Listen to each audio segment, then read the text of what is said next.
नहीं, मैं इसको भ्रामक विज्ञापन नहीं मानता। मैं बता रहा हूं आपको स्वामी रामदेव की गलती क्या है। उनकी सबसे बड़ी गलती यह है कि वो समय पे धूर्तता नहीं सीख पाए।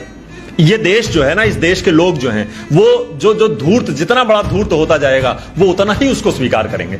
अभी आप मार्केट जाते हैं, फ्रेश टोमेटो केचप लेके आते हैं, उसके ऊपर लिखा हुआ है फ्रेश टोमेटो केचप। तो प्रथम दृष्टया आदमी को क्या लगेगा कि फ्रेश टोमेटो केचप लिख रखा है कंपनी ने, इतनी ईमानदार कंपनी है, मल्टीनेशनल कंपनी है, तो फ्रेश ही टोमेटो होंगे। पर उस पर एक छोटा सा स्टार लगा रखा है उन्होंने, और उसके पीछे उन्होंने क्या लिखा है? उसके पीछे उन्होंने लिखा है कि this is not the nature of the product, this is only trademark name. और ये इतना छोटा लिखा है कि आप माइक्रोस्कोप लेकर के ढूंढेंगे तो भी दिखाई नहीं देगा आपको। ये बहुत ईमानदार कंपनी है, ये भ्रामक काम नहीं कर रहे हैं। रियल जूस लेके आते हैं आप, रियल जूस से क्या समझ में आ रहा है? रियल शब्द मतलब वास्तविक, सच में। इसमें तो फल होंगे, फलों का रस होगा, वो चीनी का घोल पिला रहे हैं आपको। फिर वो एक छोटा सा स्टार लगा दिया है उन्होंने, और पीछे लिख दिया है कि this is not the nature of the product, this is only trademark name. यही धूर्तता स्वामी रामदेव नहीं सीख पाए समय पर।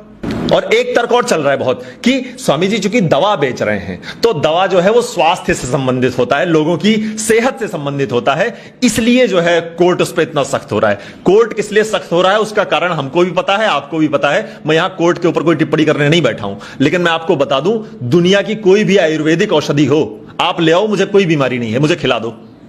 अरे भाई साहब, आयुर्वेदिक औषधियों का साइड इफेक्ट क्या होता है आप बताइए? आपने भी बहुत दुनिया देखी है, कितने लोग आयुर्वेद की औषधि खा के मर गए। मैं उदाहरण दे दूंगा कि एलोपैथिक दवाइयां खा के कितने मर रहे हैं। मैं नहीं, बड़ी बड़ी रिसर्चेस भरी पड़ी हैं, मैं तो रिसर्चेस पे बात करूंगा आपसे, भरी पड़ी हैं कि दवाइयों के साइड इफेक्ट्स क्या होते हैं। जो WHO है वो खुद हर साल सैकड़ों दवाइयां बैन कर रहा है।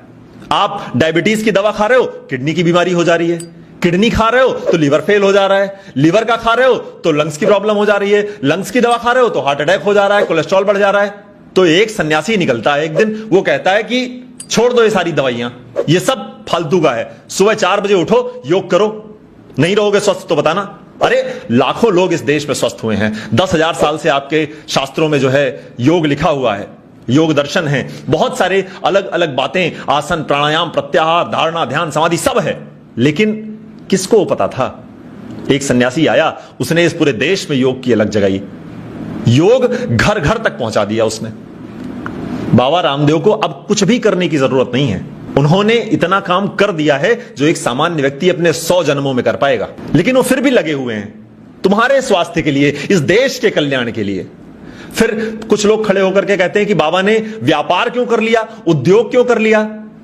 तो बाबा कुछ ना करे तो तुम कहोगे कि ये आ जाते हैं भीख मांगने, बाबा कुछ करने लग जाए तो ये व्यापार क्यों कर रहा है? तो भाई करे क्या एक इंसान?